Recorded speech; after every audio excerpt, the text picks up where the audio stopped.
ये previous year का question है। इस क्वेश्चन को हम सॉल्व करेंगे और इसी टाइप का एक क्वेश्चन आपके लिए दिया जाएगा और उस क्वेश्चन का आंसर आप लोग कमेंट बॉक्स में बताइएगा। चलिए, इसमें लिखा गया है पहले 13 पूर्ण संख्याओं का औसत है।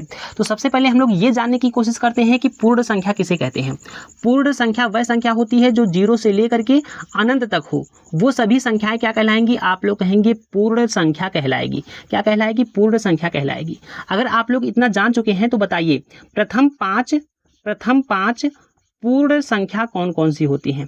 प्रथम 5 पूर्ण संख्या कौन कौन सी होती हैं। तो आप लोग कहेंगे 0 हो जाएगा, 1 हो जाएगा, 2 हो जाएगा, 3 हो जाएगा और 4 हो जाएगा। ये क्या हो जाएंगे, आप लोग प्रथम 5 पूर्ण संख्या हो जाएंगी। उसी तरीके से अगर हमने यहाँ पर पूछ लिया, हमने कहा कि बता दीजिए प्रथम 13 पूर्ण संख्या, तो आप लोग कहेंगे प्रथम 13 पूर्ण संख्या कौन कौन सी हो जाएंगी। 0, 1, 2, 3, 4, 5, 6, 7, 8, 9, 10, 11 और 12। ये क्या है, आप लोग कहेंगे प्रथम 13 पूर्ण संख्या है। अब हमें क्या करना है, औसत निकालना है।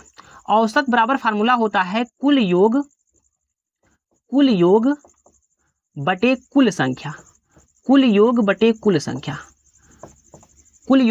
संख्या। तो हमने कहा कि कुल योग कितना हो जाएगा, आप लोग कुल योग अगर हम लोग निकालेंगे तो इनको जोड़ना पड़ेगा और इनको अगर हम लोग जोड़ते हैं एक एक करके ना, तब भी हम लोग जोड़ करके आंसर ला सकते हैं। अगर इसको डायरेक्ट करना है तो कर लीजिए। योग बराबर फार्मूला क्या होता है, आप लोग योग बराबर फार्मूला होता है n ब्रैकेट में n+1 डिवाइड बाई 2। तो इस फार्मूले से अगर हम लोग योग निकालते हैं ना तो आ जाएगा आंसर। तो n का मान हमें क्या रखना पड़ेगा, आप लोग n का मान रखना पड़ेगा ये क्या होगा, आप लोग n का मान होगा। तो n का मान कितना हो जाएगा, 12 गुणे 12 + 1 कर देंगे 13 आ जाएगा, बटे में क्या आ जाएगा 2 आ जाएगा। 2 से काटेंगे 2 छक 12 और 13 छक 78, यानी कि टोटल योग कितना आ जाएगा, आप लोग कहेंगे 78 आ जाएगा। तो 78 बटे क्या करने वाले हैं हम लोग, कुल संख्या कितनी है, 13 है। तो 13 से हम लोग डिवाइड कर देंगे। जब 13 से डिवाइड करेंगे कितनी बार जाएगा, 13 छक 78, यानी कि आप कह सकते हैं कि पहले 13 पूर्ण संख्याओं का औसत कितना हो जाएगा, आप लोग कहेंगे 6 हो जाएगा।